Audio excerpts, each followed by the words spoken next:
Hello people, my name is Rage and welcome to my E3 2014 video. You know, initially I wasn't really planning on doing any content to do with E3 because the only thing I could really think of doing was like an hour-long in-depth analysis of each game that was shown and trying to work out from limited gameplay and trailers whether it was objectively gonna be good or bad. But you know, I was like, screw it, that's pointless. We've got such little information about these things. E3 is designed to make everything look amazing, so screw it.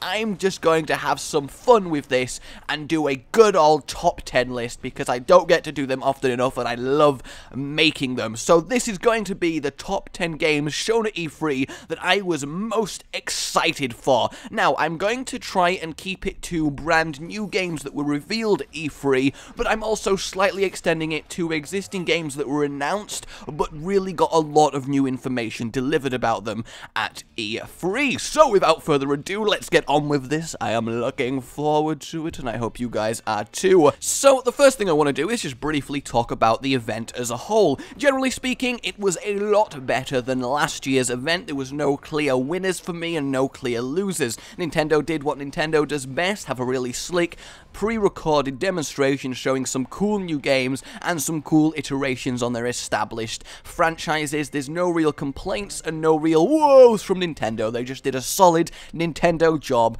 and you gotta love them for it. Microsoft actually kicked off the day really well. They showed some good games, they kept it focused on the games. There's not really many complaints I can level at them, unlike last year. And then Sony, again, did a phenomenal job. I think Sony slightly beat Microsoft just because they had slightly better titles, but honestly, there was nothing in it between these two, again, unlike last year. And then we have E ruining Bruce Lee A and their Sportathon, which was boring as hell. And then finally, UB tried so hard, got so far, but in the end, it doesn't even matter. Soft showed a lot of games that I think are going to have Watchdog syndrome. They look fantastic, the hype's going to be quite unreal, and then in the end it's just going to be, yeah, it's an okay game, but not the masterpiece everyone and them was building it up to be. So I'm going to remain skeptical about Ubisoft showings. Alright guys, let's move on to my listing abilities, powers. Yeah, we'll cut that out. We will cut that out. So, the first thing I'm going to do is what I call my list of I'm mentioning these because of people who are going to be like, but what about X Game Rage? The things that are on this list are the games that just did nothing for me, either because I've not liked previous entries into their franchise, or because, honestly, they just didn't spark any interest with me because of personal likes and dislikes and opinions on games, okay? Everything I'm about to say, they're not bad games, they just personally, for me, didn't do anything in the way of getting me excited and pumped. So I should probably prefix all of this by saying everything from this point onwards is my opinion, and you're welcome to disagree with it and discuss it with me in the comments, okay? Just please remember that. It's always such a prickly issue on lists, because people seem to be under the impression that I'm telling them their list instead of my list, and that's just weird to me. So, my list of, I'm mentioning it just to cover my bases: Assassin's Creed Unity, Batman Arkham Knight, Bayonetta 2, The Crew, Alien Isolation, Dragon Age, Inquisition, Fable Legends, and The Division. I'm not going to talk about each one because I'm just getting them out the way. Yes, I saw these games and they just really...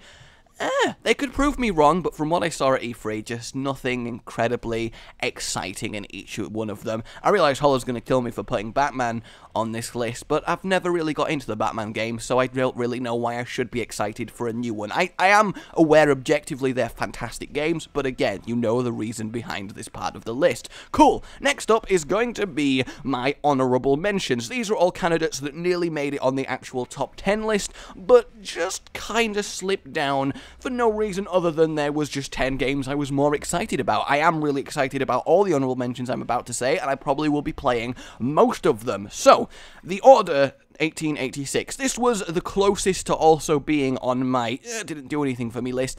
I kinda do like the idea of this game. I like the themes that they've got going on. I just feel like it's not going to be anything crazy new, so I'm kind of skeptical about it. Then we've got Magicka 2, which, I mean, it's Magicka 2. Do I need to say anything? Magicka was hilarious fun. It's about time they're doing a sequel. I'm excited for Magicka 2. Civilization Beyond Earth, again, do I need to say anything? It's going to absorb all of our lives for hundreds of hours. Cannot wait for it. Splatoon from Nintendo, the Squid Tentacle Ink game. It's got tentacles, so I'm there, and it actually looks genuinely innovative and a really fun, light-hearted multiplayer experience. I think that'll be really cool.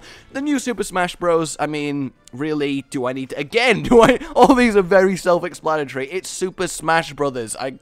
It's gonna be fun. Having been able to fight with your Mii, I imagine is cool for people. In fact, this convention, there was a lot of reasons to actually buy a Wii U. Like, I'm kind of tempted to buy one, which is shocking, honestly, but there were a lot of cool exclusives going to Wii U. And yeah, Splatoon being, not Splatoon, but also Splatoon, and Super Smash Brothers, the new one, being one of them. Next up, we got Star Wars Battlefront. The reason this is not on my top 10 list is because I have a feeling I'm liking it more because of nostalgia, because the previous ones were amazing and I spent a lot of time playing them.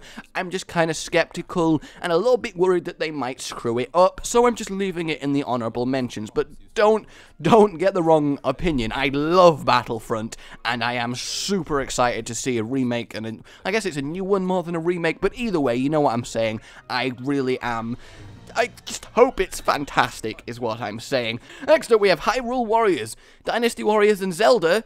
Yes, please. Look fantastic. The playable characters look really cool. There were some crazy moves. It literally is just Dynasty Warriors if it was set in the Zelda universe, and that is really good fun to me. Then we have Grim Fandango Remastered. Grim Fandango was, I was so excited when the Double Fine thing happened, and Tim Schafer, that's gonna be embarrassing. I know it's one of those two, was like, he's remaking a game, and I was like, oh my god, what's it gonna be? Psychonauts 2? Please be Psychonauts 2. But then he said Grim Fandango, and I was like, that is better! A fantastic point-and-click adventure type game from my childhood, and I'm so glad they are remastering it. Then we have Far Cry 4. This was very close to going on my top 10, but the reason it's not is because from everything I saw of Far Cry 4, it's effectively Far Cry 3 in a new location, which you might say, isn't that just what sequels are? And when I say that, I mean literally copy-paste into a new location, mechanically looks very similar. In fact, they even have a new Vas character, who's now this Chinese lady, and she's very, very similar. So it literally just looks like they went, Far Cry 3 did really well, let's do it again, which I'm not completely against, because they are right. Far Cry 3 was really good fun, and I do want just more, but I feel like they could have shown something crazy new, so that's why this is honorable mentions. And then finally, the one that might surprise is Destiny. I was hyped for Destiny when it first got announced, and throughout the entire year I've been like, yeah, Destiny's gonna be awesome. And then when I finally saw some gameplay of Destiny, I was like, oh, it just looks mostly like a normal shooter.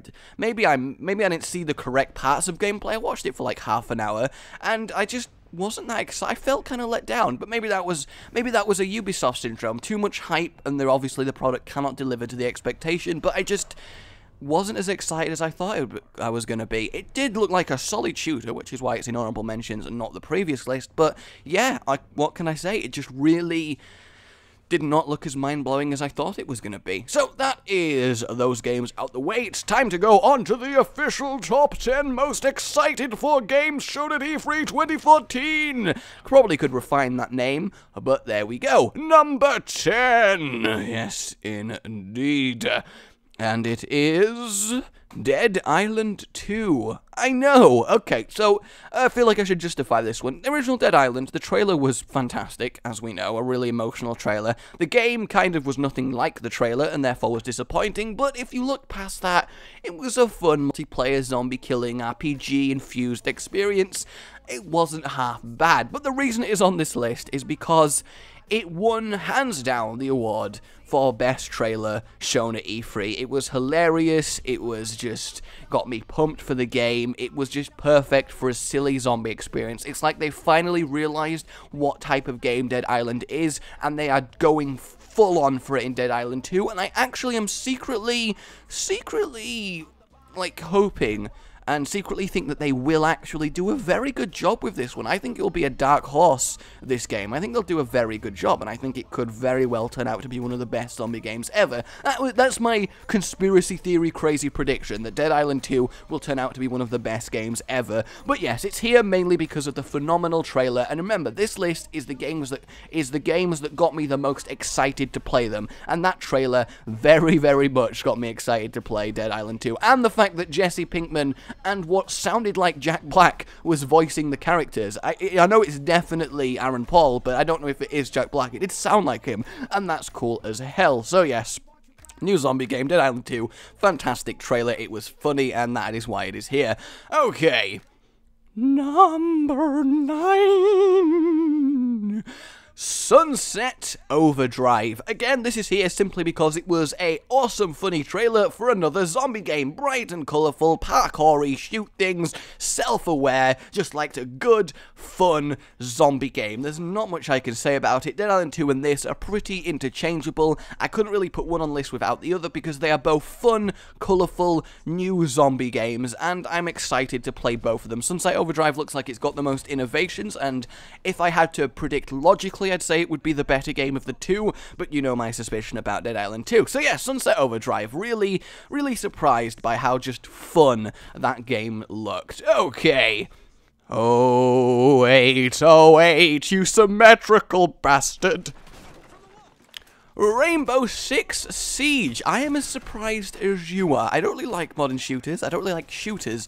And this looked great. The destruction of the environment, the tactics, although I'm not sure why he used a hostage as a meat shield for bullets in the trailer, in the gameplay, sorry. That doesn't... I feel like that's not normal protocol. I always assumed that SWAT teams had to neutralize all threats before using hostages as meat shields, but maybe that's just me. Anyone with experience can confirm either way on the comments. But that said, the gameplay looked really solid. Good environment interaction, good gunplay mechanics, good squad tactics, and the versus aspect looked great. The interface was really slick, how it showed the team remaining and the pumping, like, oh no, we lost a guy, no, it's 3v1, but then the terrorists brought it back to 1v1, oh no, is he gonna win? It was good, it got me excited, and that's what they needed to do at E3, so that's why it's here. I think it takes my award for the best pure shooter that I saw at the convention. Next up, it's okay if 7 dies because it goes to heaven, because it rhymes. I used this one in my last top 10 list as well. Little Big Planet 3. What can I say? Little Big Planet is a charming game. I played through the first two with my little brother, and I'll be playing through this one with him. They've added 3 new characters, which are great. Toggle, Oddsock, and Swoop. That's the one. Is it Swoop? I feel like it's Swoop. The fly one, the big fat one that can go tiny, and the one that can run really fast on all 4s. It's really what they needed to do to refresh Little Big Planet at this point, because more of the same worked with 2, because 1 was brilliant, but it wouldn't really have flown so well with 3. So the fact that you can play with 4 people, all different characters, using their strengths and weaknesses to add new dynamic elements to the puzzles, new depths, is a really neat idea, and just what the franchise needed. I love Little Big Planet. I'm excited for this one. What more can I say? It's a really solid, awesome, fun game. Okay. 6. I was saying 6, trying to think of a 6th, and it's just 6. Fuck, it's just 6. Evolve! Yes, this one evolved into my list. No, this one evolved into this one evolved into being fun. Fuck it. I just really like the idea of this game. I love Evilution. If any of you have ever played Evolver, ages old game, all about playing a squad of 4 aliens that take on the traits of animals you kill. So if you kill an animal that can spew fire, you gain the ability to spew fire. That kind of game. And Evolve kind of reminded me a little bit about that, but not really at all. I just like that you can be a big-ass creature that kills things and evolves off them against a coordinated squad of your friends. My only worry is that how they choose who gets to be the creature, because if it's winner stays on, the creature will be the creature for ages, or if it's who does the best on the the squad gets to be creature, the best players will always be the creature. I hope that you join a game with 5 people and it makes one person randomly the creature every time, and the other 4 can choose which class they want to be. If that's the case, then the game is going to be fantastic. The gameplay looked awesome fun, it was exhilarating, it felt reasonably balanced, which was another worry I had. How do you balance a massive powerful creature against 4 normal people? But they did a really good job, and I'm excited to play this with everyone. You can expect videos on this number, definitely. It just looks really, really good fun and exciting, and again, that's what something needs to be at E3. Next up, we have 5, 5, 5, makes 15 when you add them together. Winging number transitions is harder than you think. Opera 5. Fuck, let's just continue. This is as bad as 6.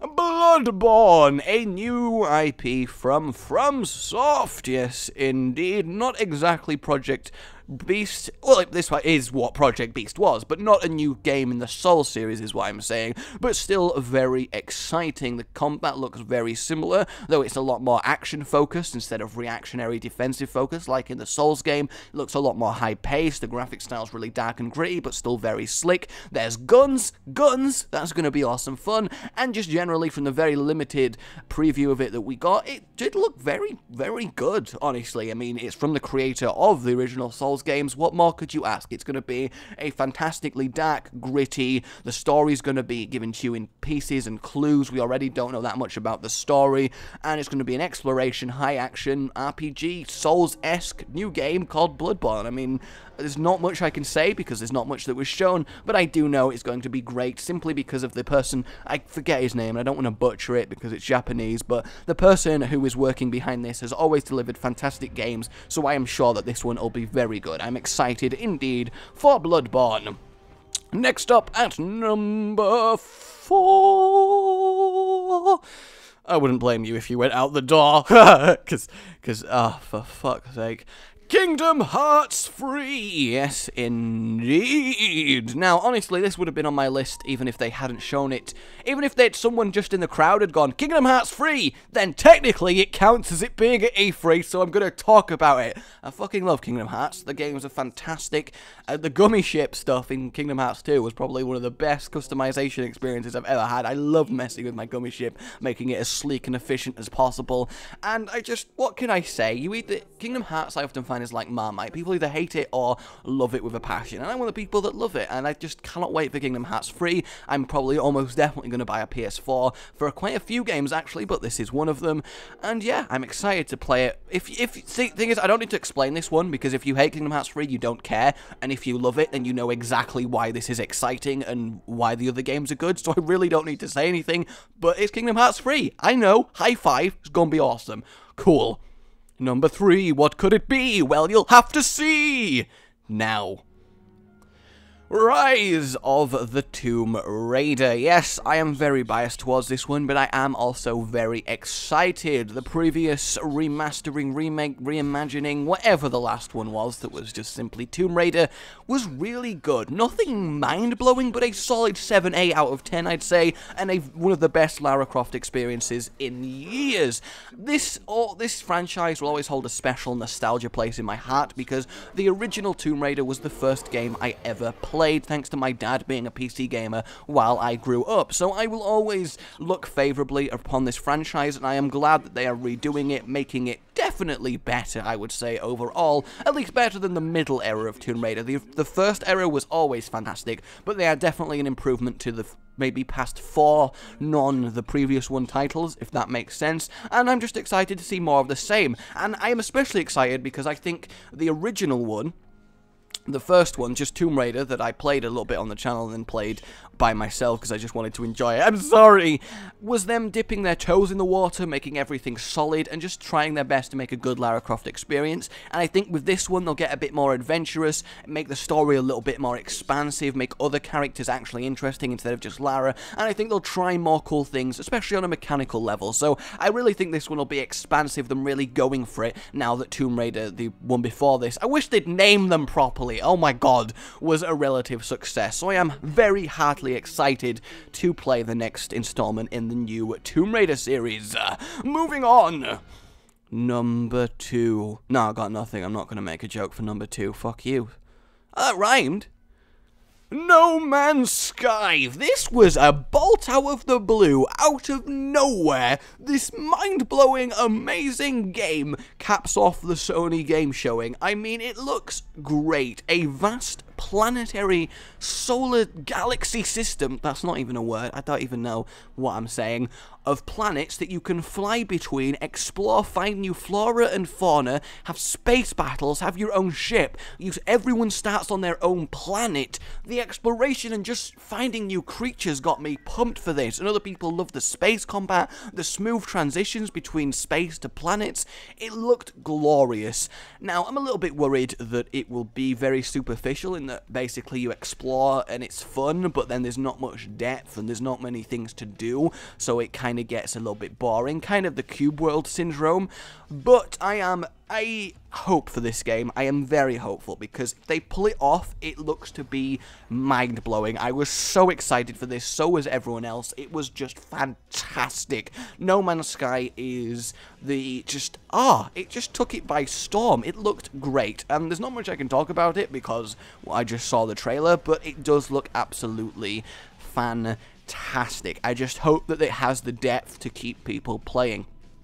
And then, number 1! The best of all the numbers, if your favourite number is 1. If not, then I guess it's not, but number 1 generally, it's number 1. Witcher 3 Wild Hunt. This was not a new title announced at E3, it's been announced for a while, but we got a very good look at E3, and they went on about it for a while. Some proper gameplay hunting a griffin. It looked glorious. I love the Witcher series, absolutely love it. My favourite RPG of all time and favourite single player game is Gothic 3, and I will always maintain that's the best RPG ever made so far, but damn did Witcher 2 come close to taking that title from it in my heart. It's definitely one of my favourite games of all time. Witcher 3 looks better in every world, yeah, it does, every world as well, but in every way, it's a lot more open world now. Witcher 1 was linear, Witcher 2 was half open world, and Witcher 3 is full open world, which is great. The customization looks good, the new mechanics, the hunting monster system, tracking by its blood, pouring out the sky and landing on things, just looked fantastic from the very little gameplay we got. I cannot wait to delve into the world of Witcher 3, spend hundreds of hours exploring every nook and cranny, all the characters. It's just fantastic. I love RPGs, by far my favourite genre of games, at least in single player, and honestly in multiplayer as well, because I love MMOs. But yes, I am pumped as hell for Witcher 3. It looks glorious, one of my favourite franchises of all time. How could it not be my number 1? Witcher 3. So, there you go everybody, that is my E3 2014 video. I hope it was in some way entertaining, at least. I guess this video is really just me organising my thoughts of E3 into video form, but I hope you all had fun watching this. Let me know your picks, let me know if you predicted mine correctly. Let's have a discussion about E3 in the comment. Let's keep it civil, guys. I say that, I'm probably wasting my breath, but let's try and keep it civil, have a nice fun discussion about things in the comment and everything I talked about, and yes, just have fun, because at the end of the day, that's what E3 technically is, just a place to have fun and get excited about games, and that's what I want this video to be at the end of the day. So my name has been Rage, remember to like if you enjoyed this, it really does help, and this video took hella prepping and edit, you have no idea, okay, so just think about that, and subscribe for more. Oh, goodbye.